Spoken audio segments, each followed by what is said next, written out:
Okay, I have to talk to y'all about a movie preview that I just saw, or that I saw earlier today, and it kind of blew my mind a little bit, and it kind of made me wonder what they're up to. Psyops within psyops within psyops. I guess that's just how they operate. Um, but I'll include a link to the preview in question of the movie that's supposed to be coming out soon. I think this summer, um, and it's going to be on HBO Max. But I think it maybe will also have a theatrical release. I don't know. The title of the movie is "Fly Me to the Moon," and the premise of the movie is that uh,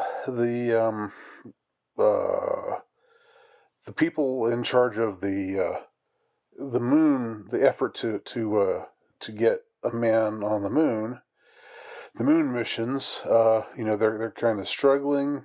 Um, a lot of things are going wrong for them. This is like the mid to late '60s, I guess, and so they bring on this lady played by Scarlett Johansson as a sort of PR person, PR lady, to help burnish their image. And I think that this is like loosely based on a true story, but I don't know like the the degree to which certain things were admitted in this movie preview was really quite mind blowing.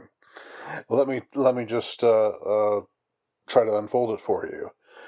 Again, I invite you to watch the preview yourself. But what happens is they're talking, and so it's getting closer to the time when they're going to actually launch their first moon mission with Neil Armstrong and Buzz Aldrin and the other guy who I never remember. Um, and so there's a lot of trepidation though. What if it doesn't go right? What if it's a failure? What do we do? I mean, we'd look like utter fools to the Russians, and the point of this whole mission is to show the Russians, to beat the Russians to the moon. So, first of all, there's lots of stuff about how where Scarlett Johansson's character, the PR lady, says, "Oh well, I've started to use body doubles. I've started to use actors who play the part of these astronauts. You know, they're lookalikes, and they come, but they're more personable. They're actors, and that they can be used to say the right things and make these astronauts more likable, and just win the public over. So that in itself is kind of, and it's played for a laugh, like the main astronaut guy. I'm not sure who he's supposed to be, uh, and he looks familiar, but I don't know the actor's name. But he meets. She says, "Hey, here, meet yourself," and it's some other guy who looks a lot like him, uh, and who's memorizing all this data about who he is, and so forth. So body doubles, lookalikes. They're saying this is real, and it's, as far as I know, that's still kind of in the realm of conspiracy theory, like the whole idea that, oh, there are lookalikes and body doubles for famous people, for politicians, for this, for that, and the other. But in the movie, it's there. That's part of the plot. But the most extraordinary part of the plot is this: they say to themselves, as the moon mission gets closer and closer, they actually say to themselves, "What if we fail?"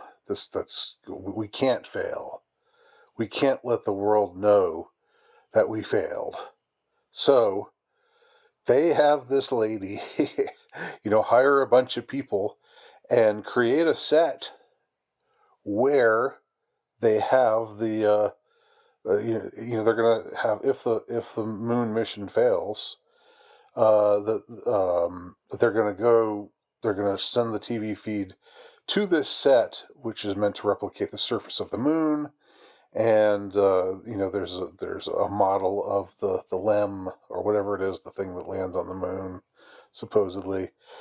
Not getting into whether the moon mission is real or not here, but and then them like rehearsing them jumping around on the moon, in the kind of gravity, the lack of gravity that the moon has.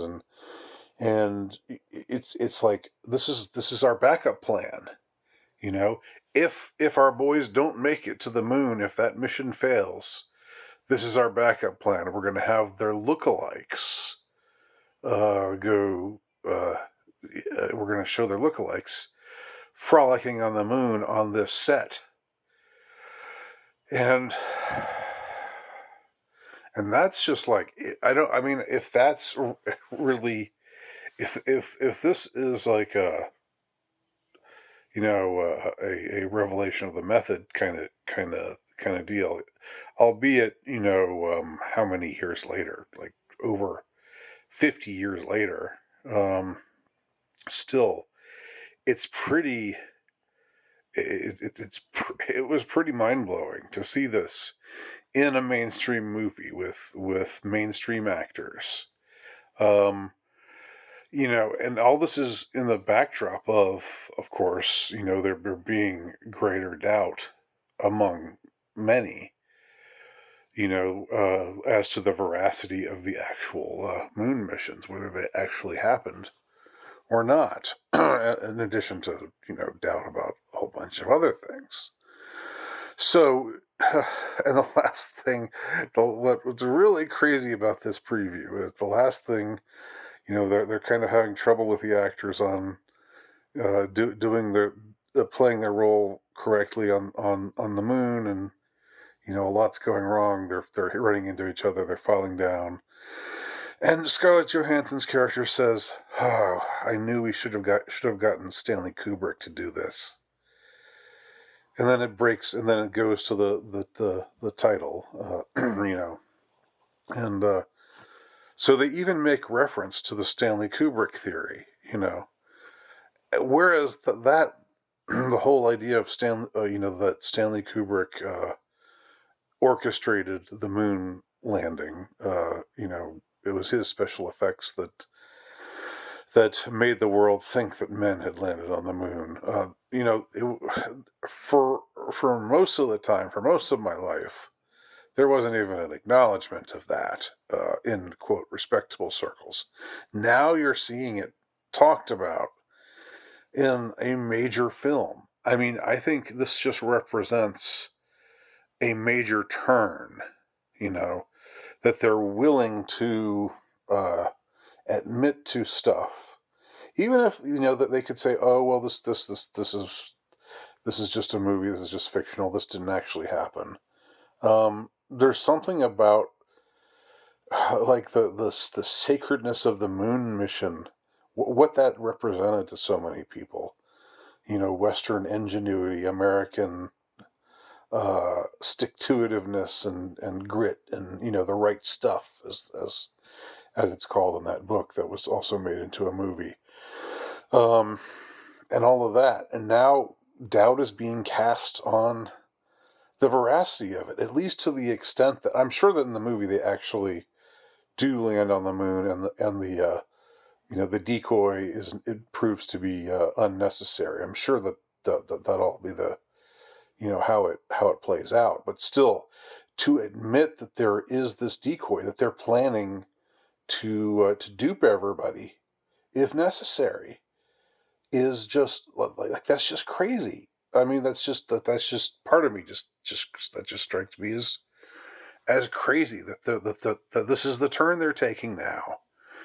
it's like they've sort of said, okay, well, all these conspiracy theorists, we've ridiculed them, we've tried to silence them, we've tried to deplatform them. Now we're just sort of giving in to them a little bit, but still, still sort of trying to hold our ground and maintain the official story. I don't know. I think it's just pretty wild and crazy. So take a look at the preview, which I will again link to in the description below, and let me know what you think. Thanks for watching.